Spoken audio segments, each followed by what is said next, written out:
추세 전환 완전 정보 5강. 월봉에서 추세 전환 자리를 어떻게 찾을까?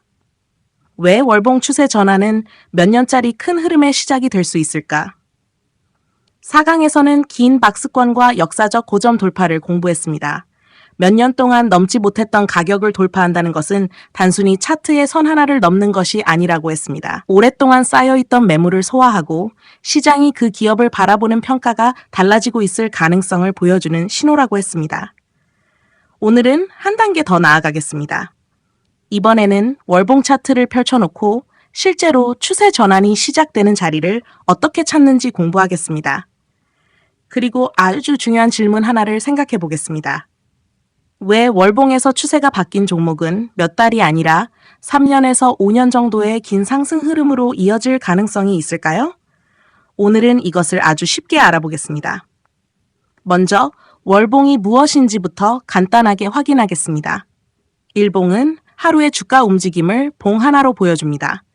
주봉은 일주일의 움직임을 봉 하나로 보여줍니다. 그렇다면 월봉은 무엇일까요? 한 달 동안의 주가 움직임을 봉 하나로 보여줍니다. 따라서 월봉 하나에는 한 달 동안 시장에서 벌어진 수많은 매수와 매도의 결과가 들어있습니다. 월봉 12개면 1년입니다. 월봉 36개면 3년입니다. 월봉 60개면 5년입니다. 그래서 월봉 차트를 펼치면 하루하루의 작은 움직임보다 기업의 긴 주가 역사가 훨씬 잘 보입니다. 일봉을 보고 있으면 주가가 오늘 올랐다가 내일 떨어지고 다시 올라갔다가 또 떨어집니다. 그래서 초보자는 쉽게 흔들립니다. 추세가 바뀐 것 같은데 다음날 떨어집니다. 아닌가? 며칠 뒤 다시 올라갑니다. 이번에는 진짜인가? 이런 식으로 작은 움직임에 계속 흔들릴 수 있습니다. 하지만 월봉으로 보면 이런 작은 움직임들이 상당 부분 정리됩니다. 그리고 큰 그림이 보입니다. 몇 년 동안 하락했는지, 어디에서 하락이 멈췄는지, 얼마나 오랫동안 바닥을 만들었는지, 어떤 가격이 계속 주가를 막았는지, 그리고 지금 그 가격을 넘어가고 있는지가 보입니다. 그래서 장기적인 추세 전환을 공부할 때 월봉은 매우 유용합니다. 월봉에서 추세 전환을 찾을 때 가장 먼저 볼 것은 무엇일까요? 바로 하락이 멈췄는가입니다. 우리가 1강부터 계속 배운 가장 기본적인 원리입니다. 하락하던 주식이 상승하려면 무엇부터 해야 합니까? 먼저 하락을 멈춰야 합니다. 너무 당연합니다. 그런데 실제 투자에서는 이 당연한 원칙을 지키기가 어렵습니다. 주가가 계속 떨어지고 있는데 많이 떨어졌으니까 이제 오르겠지 라고 생각합니다. 하지만 많이 떨어졌다는 이유만으로 추세 전환이 시작되는 것은 아닙니다. 월봉에서도 똑같습니다. 고점이 계속 낮아지고 저점도 계속 낮아진다면 아직 장기 하락 구조가 이어지고 있을 가능성이 있습니다.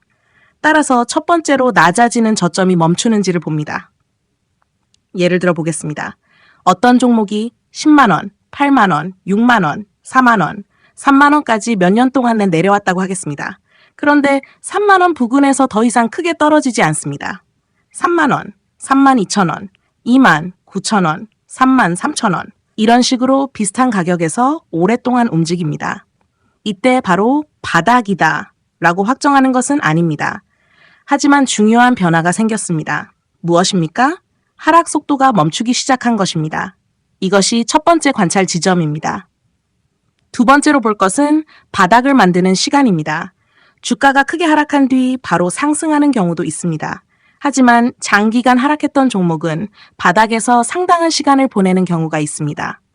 몇 달, 1년, 때로는 그보다 더 긴 시간 동안 주가가 일정한 범위 안에서 움직입니다. 왜 그럴까요? 시장의 생각이 바뀌는데 시간이 필요하기 때문입니다.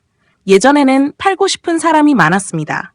주가가 떨어질 때마다 더 떨어질 것 같다 라고 생각했습니다. 그런데 어느 순간부터 주가가 떨어져도 누군가 계속 받아냅니다. 매도세와 매수세가 조금씩 균형을 이루기 시작합니다. 그리고 시간이 지나면서 매도할 사람은 줄어들고 새롭게 사고 싶은 사람이 조금씩 늘어날 수 있습니다. 이런 과정이 차트에서는 바닥 다지기처럼 보일 수 있습니다. 세 번째는 월봉 하락 추세선 돌파입니다. 몇 년 동안 만들어진 고점들을 연결해 보겠습니다. 고점이 계속 낮아졌다면 아래로 내려오는 하락 추세선이 만들어집니다. 그런데 어느 순간 월봉이 이 하락 추세선을 위로 돌파하기 시작합니다. 이것은 중요한 변화입니다. 하지만 3강에서 무엇을 배웠습니까? 돌파했다고 바로 끝이 아닙니다. 돌파는 시작 신호입니다. 우리는 그 다음을 봐야 합니다. 네 번째는 눌림에서 저점이 높아지는가입니다. 월봉 하락 추세선을 돌파한 뒤 주가가 상승했습니다.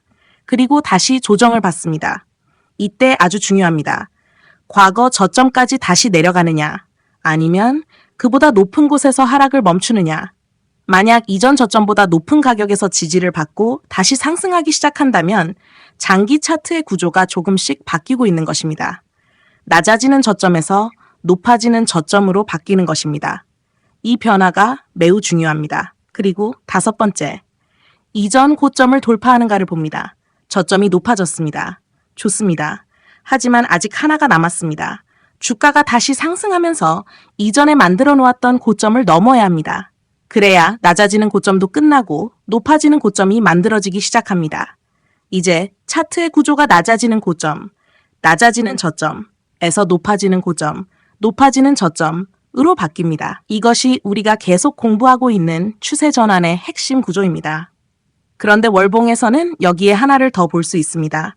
바로 장기 이동평균선의 변화입니다. 이동평균선은 일정 기간의 평균 주가를 선으로 연결한 것입니다.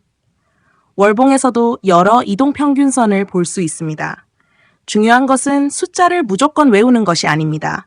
전체적인 방향을 보는 것입니다. 오랫동안 하락한 종목은 장기 이동평균선도 아래쪽으로 기울어 있는 경우가 많습니다.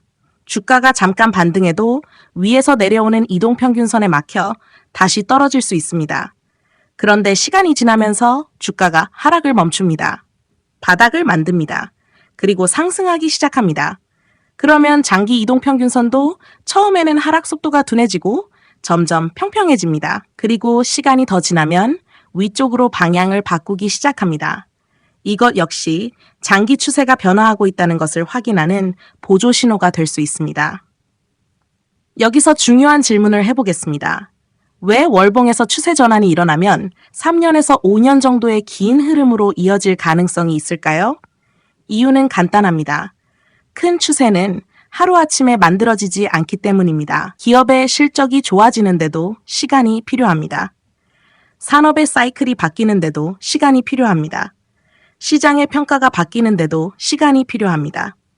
기관과 외국인 같은 큰 자금이 한 번에 모든 물량을 사들이기도 어렵습니다. 좋은 기업이라고 판단했다고 해서 하루 만에 필요한 물량을 모두 살 수 있는 것은 아닙니다. 시간을 두고 조정이 나올 때 사고 다시 조정이 나오면 사고 기업의 실적을 확인하면서 비중을 늘려갈 수 있습니다. 이 과정이 몇 달, 1년, 몇 년으로 이어질 수 있습니다. 그래서 큰 산업 사이클과 기업의 이익 성장이 함께 움직이는 경우 월봉의 추세 역시 장기간 이어질 수 있는 것입니다. 예를 들어 어떤 산업이 오랫동안 침체돼 있었다고 생각해 보겠습니다. 기업들의 실적도 좋지 않습니다. 투자자들의 관심도 없습니다. 주가는 몇 년 동안 하락합니다. 그런데 산업 환경이 바뀝니다. 수요가 증가합니다. 제품 가격이 올라갑니다. 기업의 매출이 증가합니다. 영업이익이 좋아집니다. 처음에는 시장이 믿지 않습니다. 일시적인 것 아니야? 그런데 다음 분기도 좋아집니다. 다음 해에도 좋아집니다. 시장 참여자들의 생각이 조금씩 달라집니다. 주가도 먼저 반응하기 시작합니다. 월봉 하락 추세선을 돌파합니다. 조정을 받지만 이전 저점을 깨지 않습니다. 다시 상승해서 이전 고점을 넘어갑니다. 그리고 장기 이동평균선도 위쪽으로 돌아섭니다. 이런 흐름이 만들어진다면 우리는 단순한 며칠짜리 반등이 아니라 기업과 산업의 큰 변화가 차트에 나타나고 있는 것은 아닌지 생각해 볼 수 있습니다. 하지만 여기서 절대 착각하면 안 됩니다. 월봉 추세 전환이 보인다고 해서 무조건 3년, 무조건 5년, 오른다는 뜻이 아닙니다. 주식시장에는 무조건이라는 말이 없습니다. 기업의 실적이 예상과 달라질 수도 있습니다. 산업 사이클이 짧게 끝날 수도 있습니다. 경쟁사가 등장할 수도 있습니다. 신제품이 실패할 수도 있습니다. 시장 전체가 크게 하락할 수도 있습니다. 그래서 월봉 차트는 미래를 확정하는 도구가 아닙니다. 큰 방향이 바뀌고 있는지를 확인하는 도구로 사용하는 것입니다. 그리고 우리가 가장 중요하게 생각해야 할 것은 차트보다 기업입니다. 월봉이 예쁘다고 아무 종목이나 사는 것이 아닙니다. 먼저 시장을 봅니다. 산업과 섹터를 봅니다. 기업을 봅니다. 재무제표를 봅니다. 기업 가치와 가격을 봅니다. 그리고 마지막으로 월봉 차트를 봅니다. 좋은 기업을 찾았는데 월봉에서는 아직 장기 하락 추세입니다. 그러면 기다릴 수 있습니다. 하락이 멈추는지 봅니다. 바닥을 만드는지 봅니다. 하락 추세선을 돌파하는지 봅니다. 눌림에서 지지를 받는지 봅니다. 이전 고점을 넘어가는지 봅니다. 그리고 장기 추세가 실제로 상승 방향으로 바뀌는지를 봅니다. 그래서 다시 한번 우리가 계속 기억해야 할 문장이 나옵니다. 재무로 기업을 고르고 차트로 때를 고른다. 월봉 추세 전환을 아주 쉽게 5단계로 기억해 보겠습니다. 첫 번째, 하락이 멈춘다. 두 번째, 바닥을 만든다. 세 번째, 장기 하락 추세선을 돌파한다. 네 번째, 조정이 나와도 이전 저점보다 높은 곳에서 지지를 받는다. 다섯 번째, 다시 상승하면서 이전 고점을 돌파한다. 이 5가지가 이어지면 월봉의 모습은 하락 추세에서 상승 추세 구조로 조금씩 바뀌게 됩니다. 마지막으로 오늘의 핵심을 정리하겠습니다. 월봉에서는 하루하루의 작은 움직임보다 몇 년에 걸친 큰 방향을 봅니다. 많이 떨어졌다는 이유로 바닥이라고 판단하지 않습니다.